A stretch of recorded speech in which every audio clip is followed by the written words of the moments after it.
namanya Bapak Dr. Muhammad Nasir.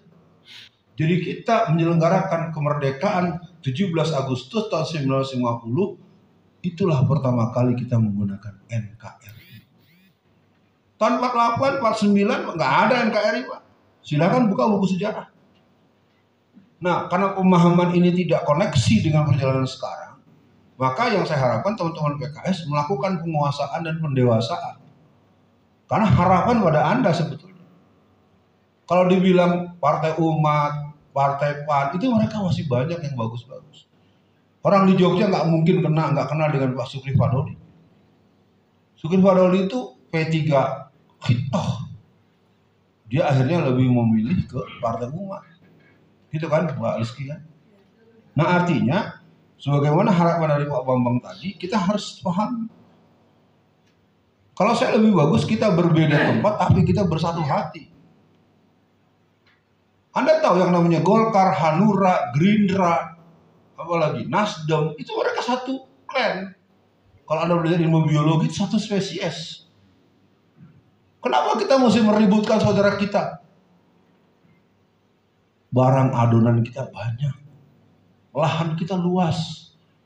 Seolah menjadi sempit, pertama yang sempit hatinya. Yang kedua sempit wawasan sejarah perjuangan politiknya. Yang ketiga sempit strategi dan agenda untuk perjuangan politik. Kita kan maunya sekalian nanam langsung tumbuh seperti iklan Panadol. Ya, mau berpolitik. Ya sekarang acara model gini sangat mendadak. Saya juga pusing. Permintaan banyak. Tapi kan kita pulang dari sini semuanya kan seperti nonton film laga. Di forum semangat, terima kasih, pencerahan. Sampai di rumah turun. Ya kan? Sibuk lagi dengan kegiatan lain. Nggak salah, cuma perlu ada bentuk apa ya. Sayang waktunya udah habis.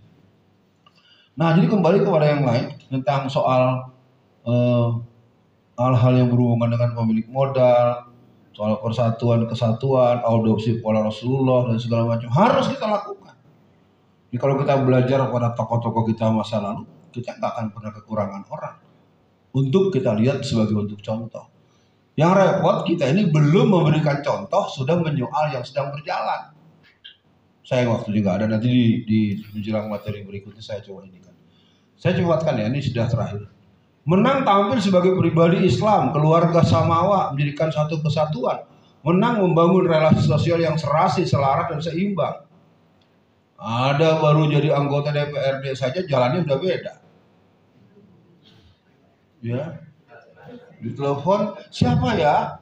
Sekarang nih, kalau kayak ini ditelepon sama saya, ada apa? Ada apa Babe? Sama dengan kayak si Ali mengenai Babe. Nanti, siapa ya? Saya nggak kenal nomor ini. Saya ngalami dengan salah satu oknum anggota DPRD di Provinsi Banten. 11 tahun saya didik, dia hanya seorang sopir angkot. Dia bilang, Ustadz ajarkan saya berpolitik. Saya sih santai aja. Lama-lama dia tambah terus pas dia menang DPRD dilantik, saya tuh telepon mau mengucapkan selamat. Apa pertanyaannya? Nomor siapa ya? Saya bilang. Orang udah belasan tahun berteman kan, 1-2 kalimat keluar dari mulut kan udah tahu orang ini siapa mestinya. Nah, menang secara kolektif Hankam, bukan menang secara partai.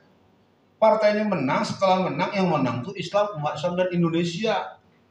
Sekarang seolah-olah kalau yang menang PDI, maka kampung yang tidak milih PDI nggak dibangun. Itu terjadi. Sama dengan P3 juga begitu. Pertanyaannya apakah PKS juga begitu? Patut diduga begitu. Silakan cek di Jawa Barat. Daerah-daerah yang PKS-nya kalah kira-kira dibangun tidak? Buktikan dulu, jangan bantah dulu omongan saya. Akhirnya kita harus belajar ketika Quran menyebut idiluhu aqrabu littaqwa. Saya tidak merasa perlu pindah ke partai lain karena saya di P3 nggak begitu. Persoalannya adalah sekarang harus dipahami bahwa kita sekarang harus terus melakukan sinergi potensi. Koalisi, sayang waktu zuhurnya sudah sampai di akhir kalimat, menang dalam koridor iman dan takwa. Kemenangan kita yang sejati adalah husnul khotimah. Semua ini haba'an mastura. Ad-dunya ullaibun. Dunia itu panggung sandiwara. Kemenangan yang sejati ketika kita bisa melihat ma ta'buduna min ba'di, anak-anak di belakang kita bisa sholat. Saya membayangkan sebagai penutup, teman-teman bisa membayangkan kalau sampai Pak Anies kalah, Anda akan bisa melihat nanti sekolah-sekolah Kristen akan bisa dimasuki, atau sekolah-sekolah negeri akan bisa dimasuki, tapi mereka akan membuat syarat agar disposisi dari gereja. Karena beberapa peraturan yang berhubungan dengan Kristen di zaman Jokowi udah dicabut-cabut, udah nggak ada lagi. Jadi kalau ada orang bangun gereja sembarang tempat, Anda melarang, Anda ditangkap. Karena SKB 3 menteri udah nggak ada. Saya kasih tahu saja. SKB 3 menteri antara menteri agama, menteri dalam negeri, dan menteri terkait itu sudah tidak ada. Pertumbuhan gereja itu nggak perlu. Ya, kita harus menyongsong sholat kita. Mudah-mudahan yang belum tuntas, nanti ada materi kedua. Kita akan bicarakan mobilisasi dan partisipasi politik. Mohon maaf bagi yang belum cocok, nanti kita lihat. Assalamualaikum warahmatullahi wabarakatuh. Waalaikumsalam warahmatullahi wabarakatuh. Baik, alhamdulillah. Agenda selanjutnya kita sholat di ada 50 meter masjid ya ke utara hotel dan dekat masjid SMP 2 ya. Silakan Bapak Ibu sholat dan kita makan. Masuk lagi ke ruangan ini 12.30. Tetap semangat, makan juga semangat ya. Assalamualaikum warahmatullahi wabarakatuh. Satu orang rata-rata tidak banyak, paling-paling dia habiskan uang 20 sampai 50 juta satu orang. Setiap ahad, setiap sepekan sekali. Saya ingin katakan buat teman-teman, kemudahan dunia, kemudahan materi itu bukan garansi akan adanya kemampuan. Nah, yang mau dibangun bagaimana kita bisa seperti negara-negara seperti yang punya kemampuan. Makanya saya kadang-kadang kalau lihat suasana kampanye jadi agak males. Di seluruh dunia tidak ada calon presiden, calon pejabat nomor 1 di sebuah teritorial, nggak ada yang mengkampanyekan biaya pendidikan gratis, itu nggak ada. Mau siapapun presidennya, pendidikannya gratis. Yang namanya di Jerman misalnya, di Jerman itu kalau ada ibu-ibu mau melahirkan, kalau kita kan kalau yang mau melahirkan datangnya cuma naik becak, atau datangnya naik gerobak, datangnya naik mobil yang gegek. Oh maaf, nggak ada kamar. Kalau di Jerman itu yang saya tahu dari kawan-kawan saya mengambil program S2, S3 dan bertinggal di sana. Kalau ada orang datang ke rumah sakit dalam keadaan hamil atau istri, akan disambut oleh suster jaga dan dokter jaga. Apa kata suster? Tunggu sebentar, segera saya siapkan kamar buat Anda. Kalau kita kan kalau penampakannya lusuh, tampang miskin, pasti buru-buru dibilang nggak ada kamar, gitu kan? Ini Bu Rizky nggak boleh gitu kalau nanti anggota DPR apalagi nggak boleh bantu serang yang begitu. Dokter bilang apa? Kita usahakan melahirkannya dengan normal. Kalau di kita kalau bawa istri hamil bawa ke rumah sakit masih sesar. Iya, sesar kan operasi sesar. Sesar itu adalah operasi pengecualian. Dalam teori matematika, pengecualian itu sesuatu yang sangat banyak atau sedikit. Sedikit. Silakan tes. Anda masuk rumah sakit manapun, ibu-ibu yang mau melahirkan, saya berani dalam bahasa bercandaan gue berani bertaruh 99,9% suruh operasi. Pertanyaan yang gampang adalah kucing itu bertelur atau melahirkan?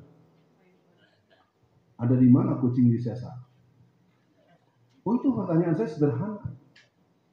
Tapi negeri kita begitu. Kalau di negeri kita, kalau bisa dipersulit, kenapa dipermudah? Orang-orang yang berangkat pergi ke Tanah Suci tahun 2022 dari Afghanistan. Warga Afghanistan yang baru merdeka 2 tahun, mereka berangkat ke Mekah. Ketika pulang ternyata sisa ONH-nya, ongkos naik haji bersisa.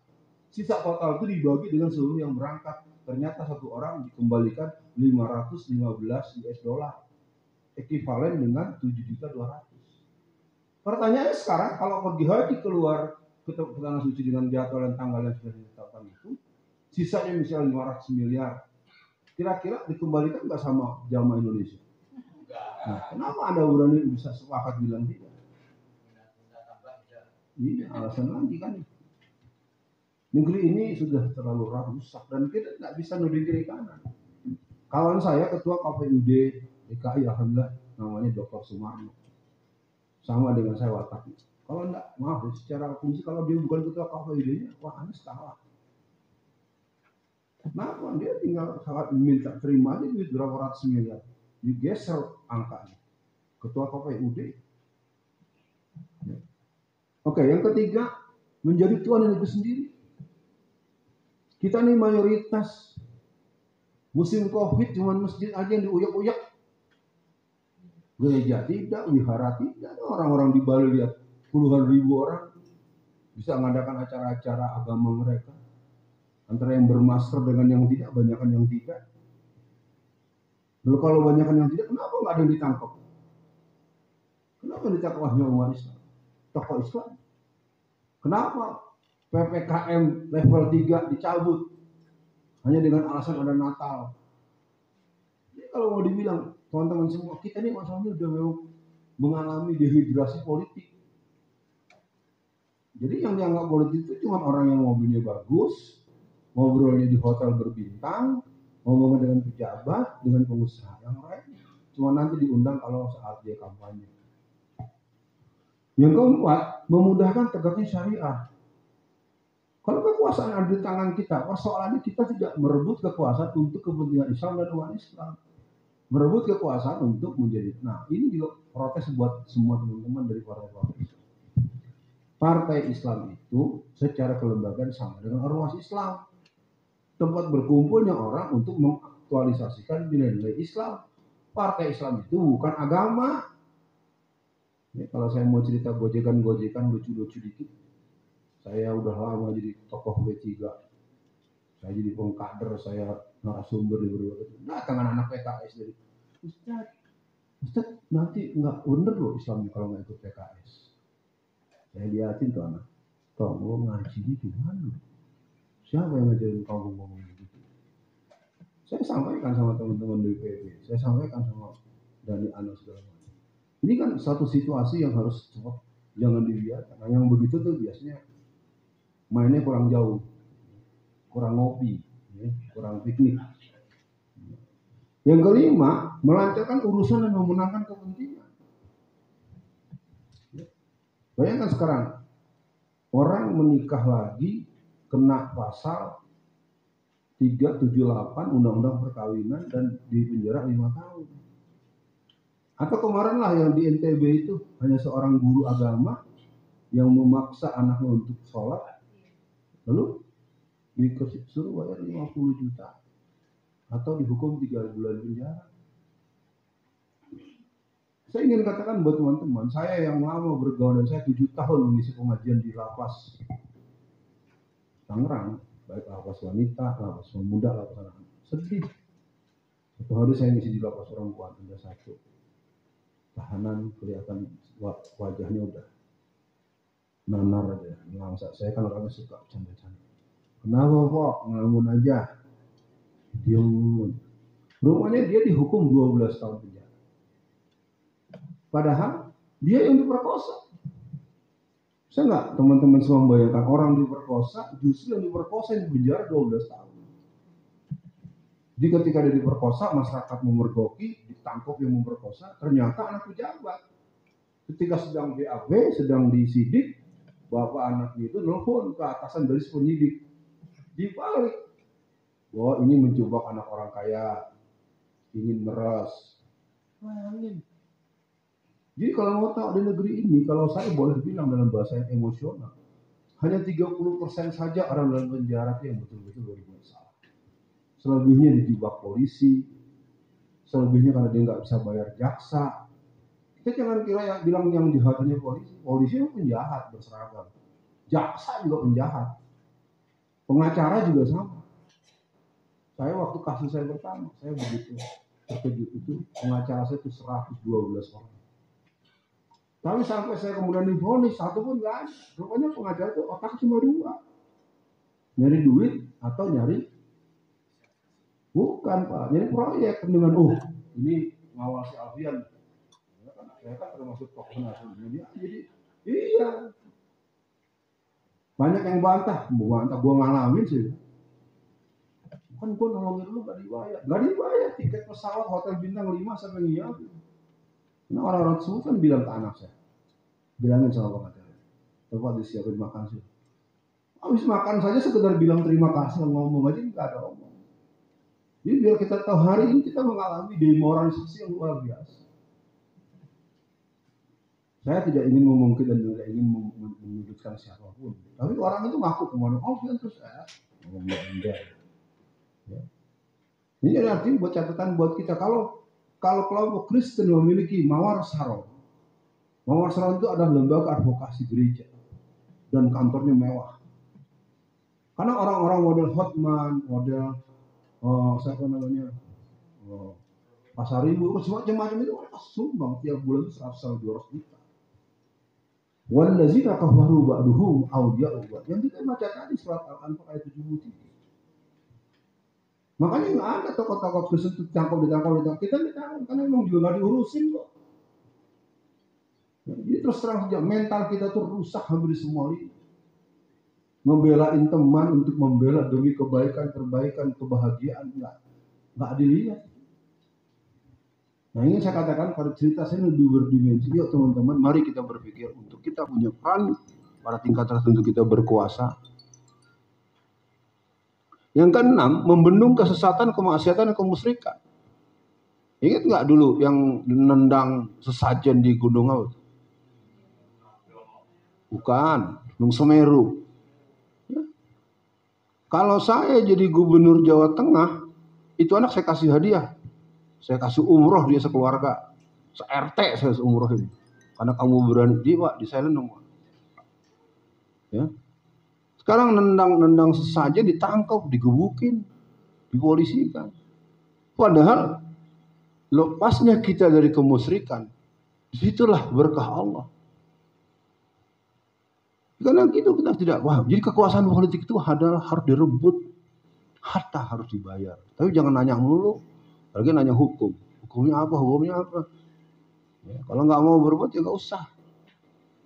Saya terus terang beberapa orang-orang yang punya posisi hampir menang, bang, bayar saya bilang.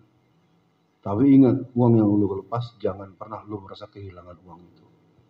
Berani nggak keluar uang ratusan miliar nanti Candy, terus ternyata tetap kalah, udah uang hilang. Jangan seperti Bupati Ponorogo. Ketika kalah cuma pakai celana dalaman nyemplung ke empang. Iya. Jadi saya katakan saya tidak punya dalil, tapi menurut saya situasi udah nggak keren ini. Kalau mau menang keluarkan, tapi jangan berbuat maksiat. Karena memang uang itu sekarang jadi peluru dan uang yang paling banyak dibuat berupa uang palsu yang dibuat oleh partai penguasa. Saya tahu karena saya di penjara kan ketemu sama orang yang ditangkap uang. Yang ditangkap yang memang dianggap bawa uang palsu. Tapi yang bikin uang palsu dan dipakai di musim-musim pemilu nggak ada yang ditangkap. Makanya diberikannya 400 miliar untuk DPC Kota Kabupaten se-Jawa Tengah untuk PDIP itu 400 miliar cash. Tidak mengganggu sedikit pun uang Bambang Pacul. Nggak pakai sedikit pun uang yang namanya si Ganjar Pranowo. Ya. Ada Ganjar Pranowo kan. Oke ya, jadi artinya kekuasaan politik itu kalau dipoinkan 7, 8, 9 ada. Ini namanya udah adem. Ya. Mari kita masuk bagian berikutnya. Kerja kita yang tidak mudah yaitu menyadarkan pemilih muslim. Pertama, harus diajak mereka menyadari memilih adalah kesadaran, hak, kewajiban dan misi Islam. Kewajibannya bukan kewajiban diniyah, tapi kewajiban muamalah, kewajiban relasi sosial. Karena kita tidak mempunyai kesadaran politik menganggap memilih ketua RT Kristen urusan sederhana, tidak sederhana. Kemarin saya ngisi pembekalan pendidikan politik di Jakarta Selatan itu hanya satu ketua RT saja. Dia bisa mengumpulkan uang sekian ratus juta per bulan dengan atas nama RT. Dan uang itu dipakai buat pengkaderan gereja. Kita kan kalau ada seorang bapak pergi mau kemana pak? Mau jadi pemilihan ketua RT itu istri cemberut. Mana sih? Ketua RT. Capek. Yang berantem lah, yang ini kan gitu. Kalau di Jakarta Pusat itu ada namanya pusat perbelanjaan atau pusat yang namanya Harmoni ke sana tuh arah ke kota Gajah Mada. Itu di situ. Jadi ketua RW saja tuh bisa keluar uang 300 juta. Anda akan bilang banyak, tidak banyak. Di lingkungan sekitar perbatasan arah ke Istana, kesananya arah ke Senen, kesananya arah ke kota. Itu yang namanya Jakarta itu, kesana itu seorang RW bisa keluar uang 300 juta hanya untuk mengunci, katakanlah misalnya di RT dia ada misalnya 17 RT. Kan nggak usah semua, ya kan cukup selesaikan saja 12 RT. Selesai kan? Masing-masing dikasih 100 juta. Atau 50 juta. Saya cerita bukan saya mengajari harus begitu, saya kasih tahu mereka menang. Lalu kapan uangnya pulang? Di lingkungan RW dia ada 20 kafe-kafe yang tempat esek-esek. Panti pijat plus. Dan mereka store tiap bulan 5 juta. Kalau ada 20 pusat kafe menyetor 5 juta untuk dikali 20, 100 juta sebulan. Jadi RT 8 tahun, 4 tahun. Setahun 12 bulan. Ya. Saya bukan mengajari teman-teman berbuat itu. Maksud saya, kalau memang mau merebut, rebut. Kalau pakai uang, bayar.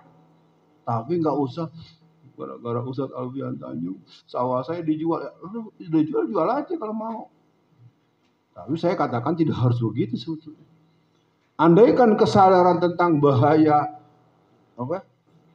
bencana politik itu kolektif, sederhana, kecil itu.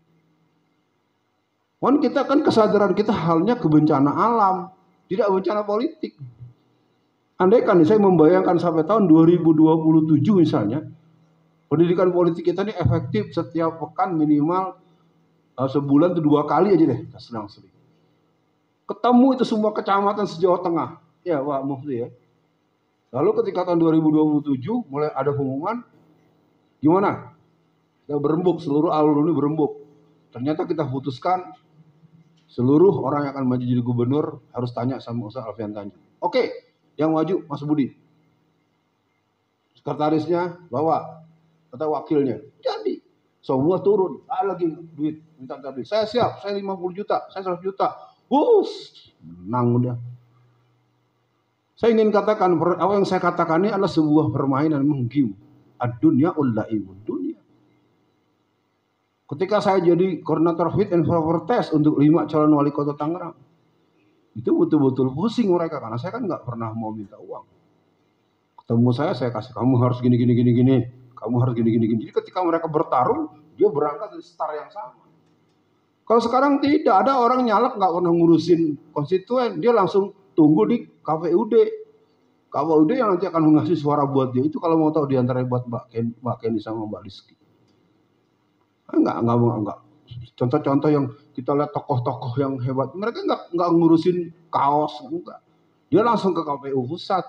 Siapa bagian rekap suara ini? Koordinatornya. Bisa enggak dari Golkar David Sin dapat 2? Bisa Ustaz. Tapi kurang 2M. Kasih 3M. Saya kasih tahu aja kalau mau tahu. Begitu permainannya.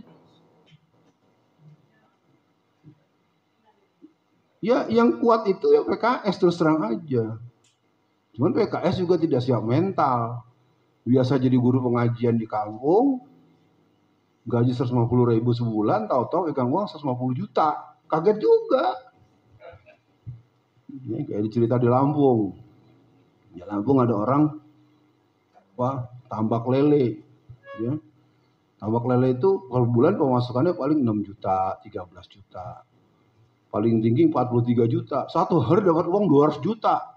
Dia kaget, cemburu ke Empang. Akhirnya dia sakit, biaya rumah sakitnya habis tuh duitnya. Ternyata orang yang nggak biasa megang uang banyak kaget juga. Biasa megang uang 2 juta atau megang uang 200 juta.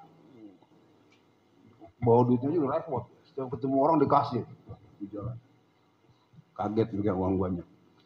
Yang kedua, mengikuti dan mengawal proses pemilihan, penghitungan suara sampai penetapan hasil. Paling tidak walaupun kita tidak melakoninya, kita bisa ingatkan, Anda kan pengurus partai. Anda kan kemarin udah ikut Bakorsi, Anda sudah ikut BIMTEK-nya Mas Umi, Anda sudah ikut orientasi apa. Saya sedang membicarakan beberapa teman-teman untuk tidak terjadi tumpang tindih atau andal-andalan atau salah-salahan. Karena terus terang saja kalau saya amati yang paling memang terdidik betul itu teman-teman PKS. Tapi teman-teman PKS mengalami demoralisasi juga belakangan. Contoh, saya punya teman di Tangerang, namanya Fulan, tokoh, kader, ustadz. Untuk mendulang suara, dia masukin anak Pak Lurah, yang bukan tokoh, yang bukan ustadz. Lalu kira-kira anak Pak Lurah kalau nyalek, bapaknya akan milih mendukung ustadz atau mendukung anaknya? Ya anaknya. Mulanya hanya untuk mendulang suara, akhirnya jadi tuh anak. Gigit jari tuh. Ya, saya mau cerita aja bahwa apa yang saya ingin katakan, politik itu permainan. Kalau bicara caleg mencalek harus siap. Makanya jangan menjadikan caleg legislatif itu sebagai tempat nyari duit. Nah, itu yang bisa begitu tuh maaf ya, kader-kader PBB generasi awal. Iya, saya kenal betul Abdul Qadir Jailani, Hartono Marjono, Pak Sumargono, karena mereka dulu langsung berhubungan dengan Masyumi. Kader-kader Masyumi lama itu dahsyat itu. Bayangin Pak Ustadz Abdul Qadir Jailani, gajian sekian ratus juta itu, ini buat cetak, setiap itu uang tuh habis terus. Karena dia ideologis, beda sama dengan Pak Nasir, Pak Kasman. Kalau anak-anak yang katakanlah PKS ini belum, dia anak yang biasa duitnya dikit, ngajar tahsin, ngajar CA, dapat gaji 150.000 sebulan, 1 juta dah. Toto di DPR dapat duit 200 juta sebulan. Saya ngomong gini bukan menghujat, ngasih tahu aja. Kaget, orang tuh kaget. Kenapa? Saya teman-teman PKS kan banyak teman-teman dekat saya. Sampai sekarang masih ada yang naik sepeda motor. Kenapa begini? Teman-teman udah lupa Ustadz dengan materi-materi pengajian kita. Ya kan ternyata begitu juga. Makanya kita harus belajar tentang filosofi ikan. Ikan itu adalah ikan. Dimanapun ikan, selama hidup, kalau Anda bawa pulang ke rumah, dia boleh disembelih ataupun tidak, matinya adalah halal. Betul? Ketika dia digoreng, dibuat lauk segala macam, tidak akan disebut ikan asin, akan gurih.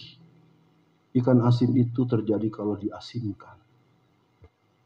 Kalau kita dapat ikan dari laut, lalu dibawa pulang ke rumah, apa kalau digoreng atau di lauk atau di sayur jadi ikan asin? Tidak, ikan gurih. Nah, ini Buya Hamka keren. Yang ketiga, terlibat di berbagai peran, lini, bentuk, sifat, ragam, dan peran partisipasi. Jadi artinya pendidikan politik ini sebenarnya harus terus menjadi hal yang kita sadari betul. Maka pesan saya buat para caleg, semoga siap mental, siap menang, siap kalah. Saya 4 kali nyalek, walaupun saya gagal, saya biasa aja. Dan siap kaya. Kalau di penjara bukan karena berbuat maksiat, bukan karena selingkuh, ya, bukan karena pacaran dengan menteri, nggak boleh. Kalau penjara gara-gara bela yang benar, nggak apa-apa. Yang keempat, peran ulama, cendekiawan, pemimpin masyarakat adalah pemenangan aspirasi. Nah ini dilema. Saya nggak mau ngomong-ngomong politik, gitu terus. Padahal dia pintar, dia punya wawasan.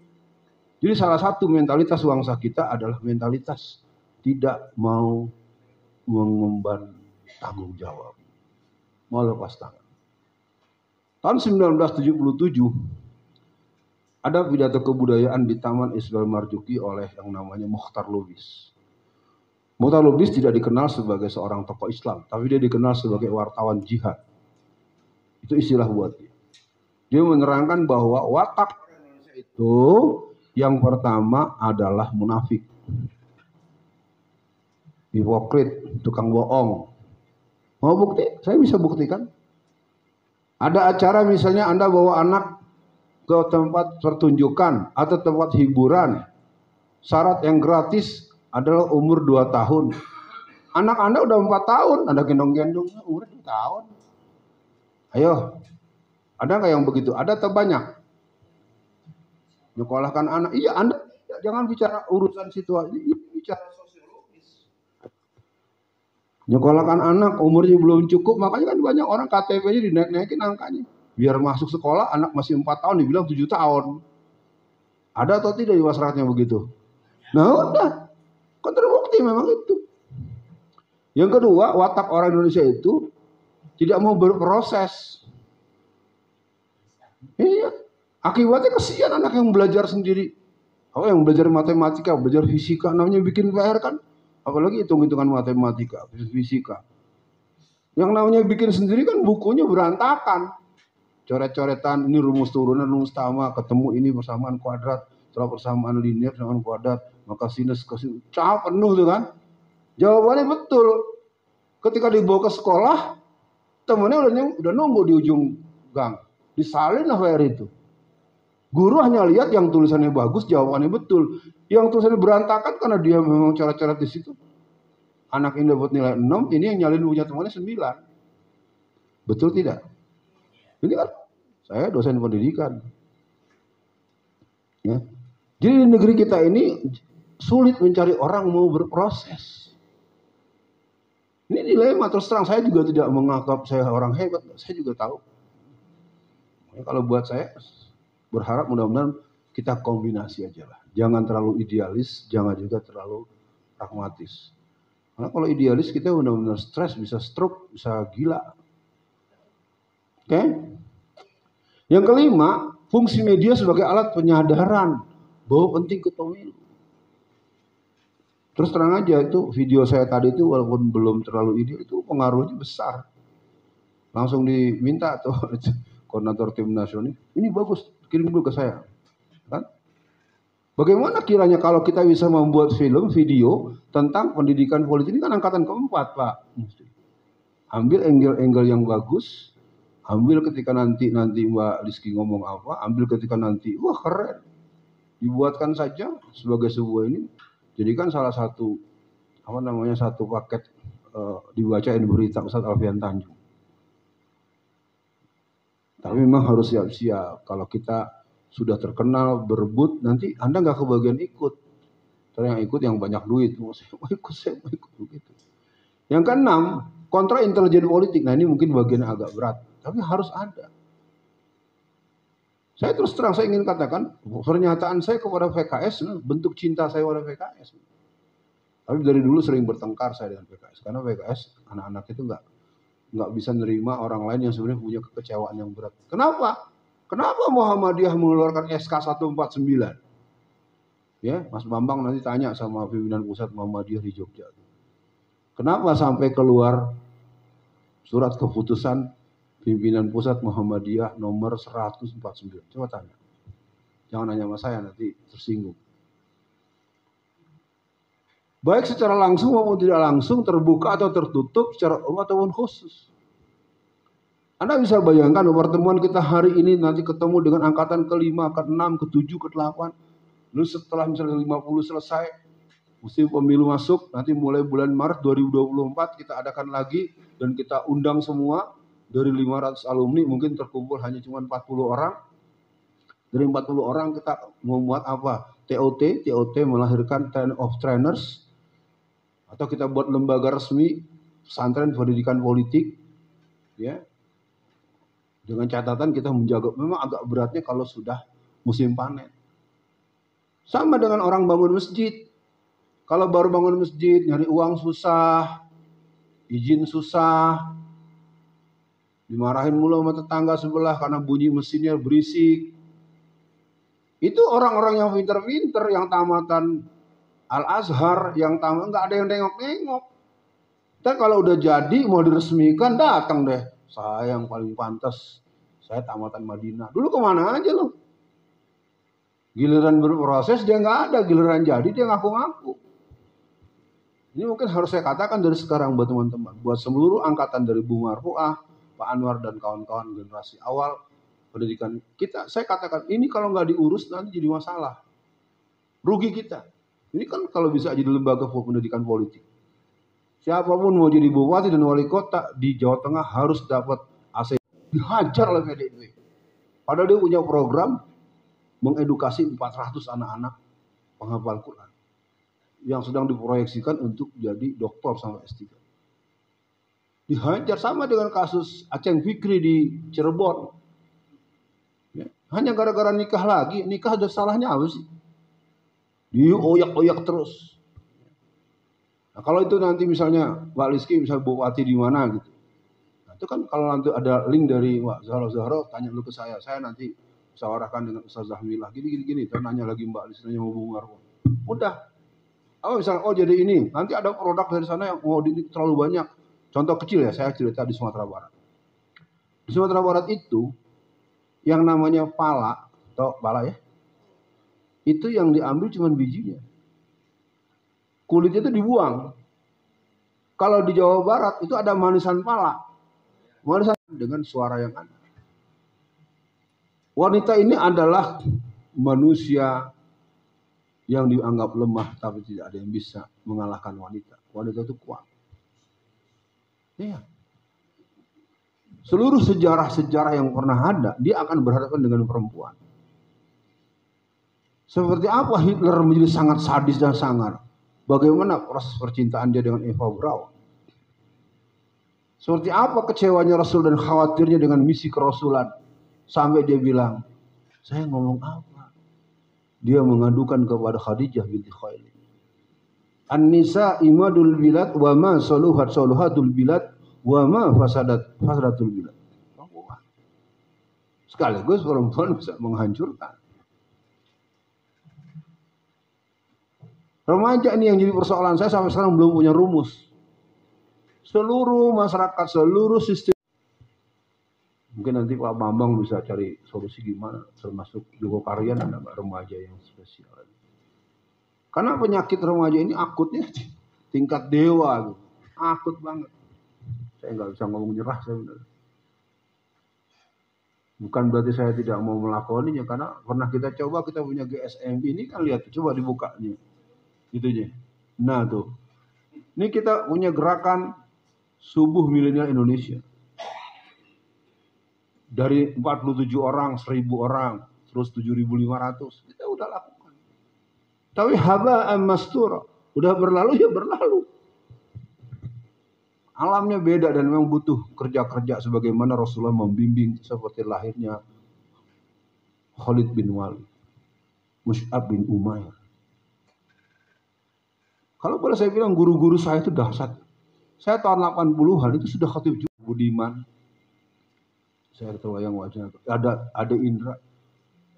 Dan guru saya melepas saya itu bukan ke musola kecil, bukan ke masjid kampung. Saya dikirim ke LIPI, Lembaga Ilmu Pengetahuan Indonesia yang ada di Gatot Subroto, yang isinya profesor doktor, bayangin.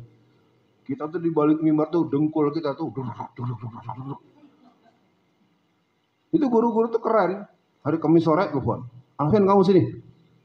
Dia udah siapkan surat kepada pengurus Masjid LIPI. Dengan ini saya mengutus Ustadz Alfian Tanjung. Saya berhalangan, udah tanda tangan, bawa. Namanya tempat besar kan uangnya tebal banyak. Kita namanya murid kan pegang duit banyak, kita datang lagi ke rumah Ustadz. Mau kita kasih uangnya. Kamu yang kerja kok saya yang dikasih. Buat kamu, wah seneng bener. Ya bukan soal Ustadz tukang mata duit aja. Tidak kan, kalau ada khatib kan ada ini ya, bisyarah. Ya bagus. Coba aja terus di mana-mana begitu, kagak jalan. Iya, karena itu bukan dosa, itu sebuah kebijakan. Kalau itu dibilang haram juga nggak bisa. Yang saya katakan adalah ketika saya khutbah, kesalahan-kesalahan saya itu dimuntahkan habis oleh pengurus kepada guru saya. Tapi guru saya nggak pernah marahin saya. Hebat nggak tuh? Dia komplain ininya, dia komplain materi, dia komplain baca dulu, komplain semua, mungkin 1000 halaman kan. Tapi ketika ketemu dengan kita nggak dimarahin. Nanti cara membetulkannya ketika pengajian, dia terangkan sebuah hadis. Kita kan yang dengar, wah ini yang kemarin nih, berarti salah nih kemarin. Gitu. Sekarang masih ada nggak guru yang kayak gitu? Anda boleh bilang nggak dikasih amplop. Dosa apa tidak kalau pengurus begini? Saya bilang dosa. Kalau Anda mendatangkan penceramah dari luar, memang MTA. Nggak boleh, saya bukan ingin berdebat. Artinya menugaskan orang dari tempat yang 10 gerobak, 10. Sekarang orang di rumah. Udahlah nanti kalau masuk situ takut sensitif. Nggak, kalau menurut saya akan terkejut ketika Anda bisa mendatangkan orang lalu 0. Itu kalau buat saya susah memahamkannya. Ya, tapi mudah-mudahan Bapak bisa berlanjut sampai panjang waktu. Nah, kemudian yang ke-7 sudah, yang ke-8 ini kerja agitasi. Sampai hari ini betapa bencinya orang dengan Habib Rizik. Benci dengan Alfian Tanjung, belum ketemu aja udah gak boleh datang. Pokoknya nggak boleh orang-orang, nggak boleh. Gitu kan? Ketemu belum, ngobrol belum, bercanda belum. Jadi agitasi itu luar biasa. Di banyak-banyak tempat tuh nggak boleh mendatangkan saya. Saya tanya alasannya apa? Pokoknya nggak boleh. Boleh, pokoknya nggak boleh. Lucu amat dunia persilatan. Kita strategis yang berimplikasi luas, baik terbuka maupun tertutup. Ya, bentuknya apa saja. Apakah dia pelayanan kesehatan, apakah dia... Tapi sifatnya jangan pas dekat hari, dari jauh-jauh hari. Pak Rizky sudah lakukan itu dengan baik sekali. Mari kita masuk di bagian yang perlu kita berhitung betul. Medan jihad kita. Trauma politik intimidasi. Transaksional sejak zaman penjajahan. Kenapa pitung-pitulung yang jumlahnya bertujuh sampai mereka habis sampai dibunuh? Kenapa misalnya orang bisa tahu di mana persembunyiannya pahlawan? Karena selalu ada Ali Mukhtar Ngabalin. Iya, dan itu jangan dikira saya sedang menghujat. Boleh jadi nanti kita atau saya yang jadi Ali Mukhtar Ngabalin. Tengah agak berimbang dengan PDI ya. Jawa Tengah model-model Fatih, Sarangan, segala macam itu masih kuat. Iya, pokoknya tempat-tempat yang dikenal. Iya, artinya itu sampai sekarang pun masih kuat P3-nya. Ya, buat apa mau kuat kalau DPR akhirnya nggak ada lagi? Ini biasa bisa hilang nih P3-nya. Ya. Kenapa? Karena pemilu 2019 jumlah yang didapat cuma 16 kursi. Nah, Jokowi pinter kanan, cuma 16 nih, nggak sampai 4%, ditambahin 3. Gila nggak tuh si Jokowi? Nambahin kursi bisa dia. Jadi tinggal panggil ketua KPU. Lo kasih mau P3, kasih 3 lagi. Makanya P3 sekarang jadi anak buahnya PDIP. Saya bukan sekarang aja, dulu juga begitu. Ya, Hamzah Has jadi wapres, presidennya Megawati. Oke, jadi artinya trauma politik ini serius dari zaman dulu. Intimidasi, ditangkap, disiksa.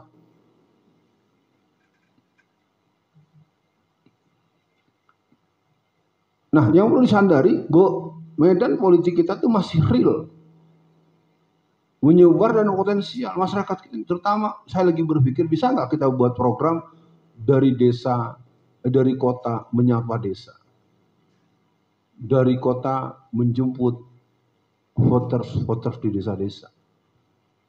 Pendekatannya yang satu yang paling paten menurut saya pendekatan budaya, bukan pendekatan agitasi, bukan pendekatan. Kalau pendekatan materi, mereka tetap akan memilih yang mereka kenal. Kalau pendekatan budaya, pendekatan solusi yang mereka hadapi, yang paling efektif sebenarnya pendekatan dakwah, tetapi harus agak panjang waktu. Pemilih Muslim sangat bisa untuk disatu arahkan untuk kemenangan kepentingan politik Islam dan umat Islam. Mereka tidak boleh mendengar pengajian politik itu di basis PDI Perjuangan itu nggak boleh ada, nggak boleh dengar dia. Kalau dengar masyarakat pasti. Saya berapa kali masuk ke kampung-kampung pas saya terangin, oh gitu ya Ustaz, oh gitu ya. Jadi buat mereka tuh kalau ngaji ya ngaji, yasinan, tahlilan, udah. Kalau politik ya PDIP. Terus terang saja, PDIP di Jawa Tengah itu benar-benar menutup, nggak boleh. Orang-orang itu memahami ada konsep politik menurut Islam. Ditutup kupingnya. Dengan apa? Dengan duit, dengan golok. Diancam. Tak pateni kowe. Ya. Itu ingat saya musim-musim pemilu dari tahun awal 99, 2004 itu model-model Boyolali itu benar-benar dikunci habis. Boleh. Nah, kolaborasi salib Zionis Kristen. Anda lihat bagaimana Kapolri sekarang mengatakan barang siapa orang yang aksi untuk Palestina diduga akan diteroris. Ini otaknya memang dari sana. Kan di gereja-gereja itu memang diajarkan betul betapa mulianya orang-orang Israel. Tapi kan dia Kapolri sekarang. Kalau kita ngomong depan umum, orang akan protes Kapolrinya atau nangkap kita yang ngomong. Begitu. Jadi kita kalah terus karena kita memang tidak melihat medan yang kita punya. sekuleris, pluralisme, liberalisme. Tradisional ya kelompok-kelompok ya pokoknya kita mah adem, gotong royong, ojo ribut-ribut, nggak usah ribut-ribut. Itu permainan-permainan mereka agar kita tidak mempersoalkan betapa curangnya mereka dengan hanya memberi uang 600.000 per 3 bulan. Mengumpulkan uangnya atas nama rakyat, ketika membagikan uangnya atas nama Jokowi, enak banget loh. Kan uang yang dikumpulkan uang pajak. Atas nama rakyat untuk nyetor kepada negara. Giliran membagikan atas nama pribadi. Wah. Itu terjadi juga pada semua kita. Astagfirullahaladzim. Oke. Keberadaan kaum pragmatisme dan pemain receh ini kalau di forum ini materi ini disampaikan lalu Anda ngantuk dan tidur, patut diduga memang Anda enggak berminat dari awal sebetulnya. Cuman melengkapi nominal peserta. Ya, saya sih nggak mau nyindir, mau menyatakan aja gitu. Ya. Kalau Anda merasa bahwa ini adalah sebuah kebutuhan kita nggak mungkin bertempur dengan maksimal kalau kita nggak tahu medan. Ini medan kita ya begini. Ini yang pojok kanan bawah ini dilema buat kita. Ada seorang RW di sebuah tempat, itu rumahnya tempat pertemuan sosialisasi semua partai. Ada ngadepin kan? Soal di rumah saya ini boleh. Soalnya sekarang PKS, besok Demokrat. Dia akan ngomong dengan koordinator timnya. Buat Pak RW 2 juta. Buat ruangan, kebersihan segala macam 1 juta. Makan tanggung sendiri. Begitu. Jadi kantor RW itu sebulan musim-musim kampanye bisa dapat duit 50 sampai 100 juta. Semua sosialisasi di RW yang ada yang sama. Itu saya nggak tahu ilmu ini dari mana orang bisa begitu ya. Yang jelas pragmatisme pemain recehan sumbu pendek ini sangat mengerikan dan di masyarakat itu orang membantu orang itu bukan dengan jumlah yang besar. Dia akan memilih si pemberi terakhir. Jadi bagi yang para nyalek malah dipertimbangkan betul itu. Iya. Cara gini.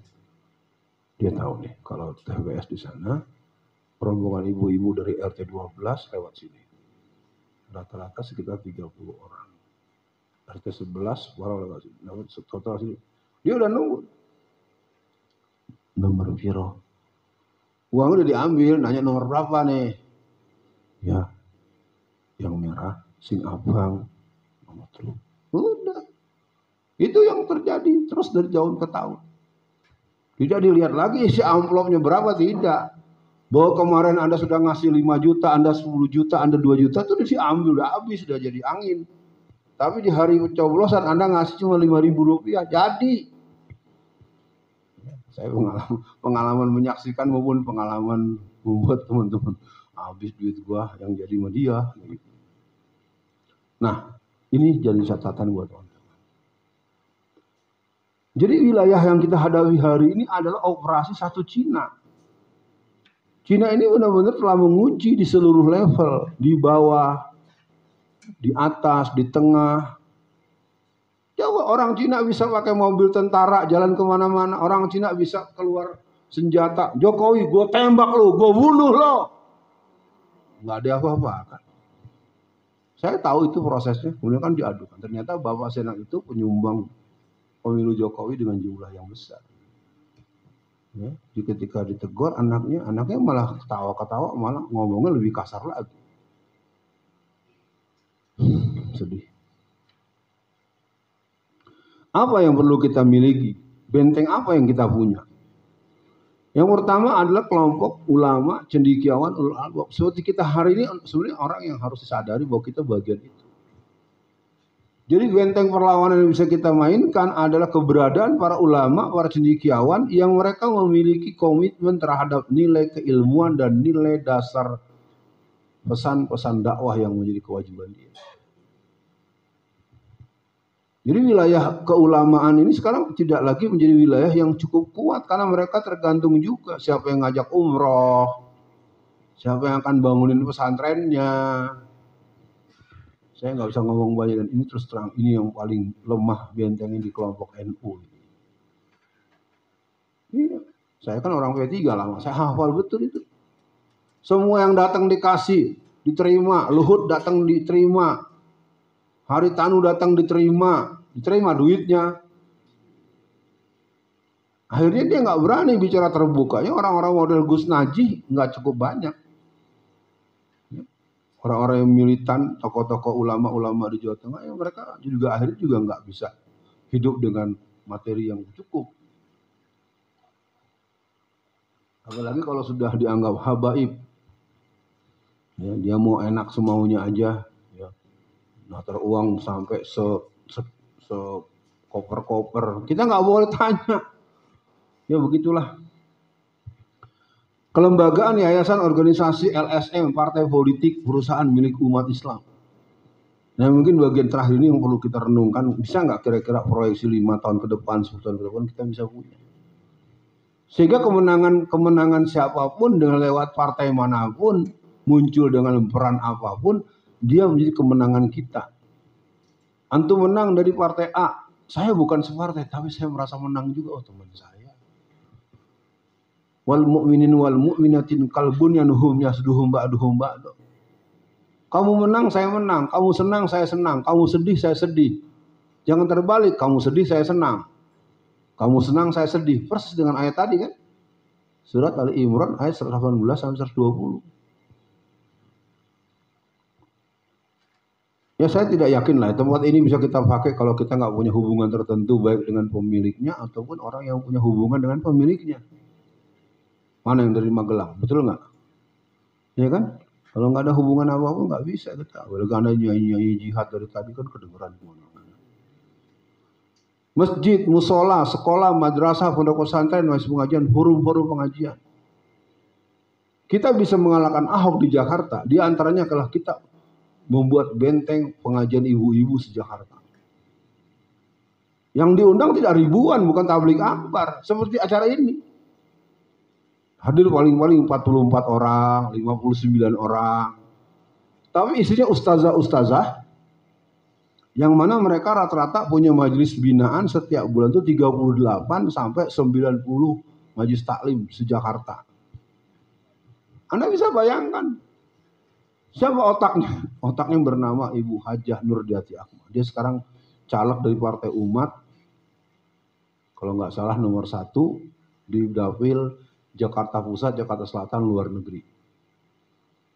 Nah, yang jadi pertanyaan adalah bagaimana peran-peran itu sekarang bisa dimainkan oleh orang secara luas. Sekali lagi buat teman-teman, memang kerja politik ini sebenarnya kerja orang yang sudah selesai isi kantongnya dan isi dapurnya.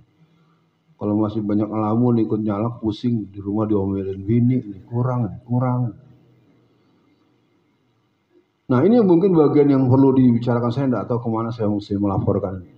Terkomunikasikan satuan-satuan laskar, brigade, dan perguruan bela diri, serta organisasi terkecil seperti persatuan menembak, memanah, dan lain-lain. TPS-TPS itu terlalu banyak teror. Makanya keberadaan polisi RW itu berbahaya. Itu yang membuat saya berasumsi ini bisa terjadi ribuan orang yang mati nanti, bukan hanya sengaja dibikin marah nanti dia nggak melawan ditembak. Begitu kelakuan polisi. Saya kan selama di penjara banyak ngobrol dengan teman-teman dari kepolisian. Jadi orang-orang ditembak itu sekarangnya aja, semua dia aja nembak aja. Masa orang cuman maling motor doang ditembak kepalanya? Orang kan perintahnya tembak itu peringatan, tas. Kalau paling menit kalau dia lari kaki. Nah orang nggak pengen lari suruh turun, pas turun kakinya ditembak. Dengan ditembak dia lapor sama komandan, ini orang ngelawan. Karena sudah melawan saya tembak, kasih hadiah dong saya. Gitu kalau mau tahu kelakuannya. Orang udah dicelakain sama dia. Jadi kemarin Ustadz Munarman cerita tentang KM50, mengerikan. Jadi orang-orang yang di KM50 itu melihat betul anak-anak itu masih pada hidup, disiksa dan ditembak. Makanya kan rest areanya kan dihancurkan semua. Karena saksi mata banyak. Nah, kemungkinan kasus itu akan tertimbun dan tidak pernah dibahas ya kalau anggota DPR-nya PDIP terus. Kalau anggota DPR-nya PKS tambah banyak, lalu muncul teman-teman yang berkarakter Islam dari partai-partai lain, itu bisa dibuka. Dan Jokowi itu harus ditangkap. Gibran, Kaisang itu harus ditangkap. Terlalu banyak. Kasus Persis saja 10M itu udah P21. Ya. Kalau udah jadi presiden, maling, rampok, korupsi, nggak apa-apa. Keberadaan tokoh berjiwa Islam, baik di pemerintahan maupun informal leadership di masyarakat di semua strata sosial. Nah, tokoh berjiwa Islam ini sekarang kita agak susah nyari yang masih dinas. Kan udah saya ceritakan tadi, ketika komplek perumahan umum, seorang Brigadir Jenderal Rukmini, seorang camat melarang dibangun gereja dengan alasan masyarakat nggak setuju, datang ke sana di sininya, kamu nolak saya tembak. Kira-kira jadi nggak tuh bikin surat penolakan? Jadilah. Siapa berani orang kalau ditembak, ntar dia namanya jenderal bilang, ini orang ngelawan, dia nyerang saya, gitu terus. Polisi itu nggak pernah salah. Dia yang nembak orang yang nembak yang dituduh. Saya berani bicara itu, saya 5 tahun di Satintel Polres Tangerang. Ya, mengerikan. Nah, forum seperti ini atau majelis muzakarah dari yang bersifat rutin, khusus, umum, sampai yang bersifat kecepatan ini mungkin saya pesankan buat Mbak Rizky dan Mbak Kendi, termasuk siapa lagi yang nyala. Anda kalau pakai nunggu pola sebulan lagi, seminggu, Anda kalah. Mesti punya tim laborat, ada tim laborat yang tertutup, itu membuat kalkulasi pemilu tahun lalu, bagaimana DPT-nya, berapa persen partisipasinya, berapa potensi untuk suara Islamnya, itu harus ada timnya yang buat. Ya, saya cuma ngasih kisi-kisi besar aja. Nah, yang berikutnya adalah multimedia, multimetode, dan multistrategi.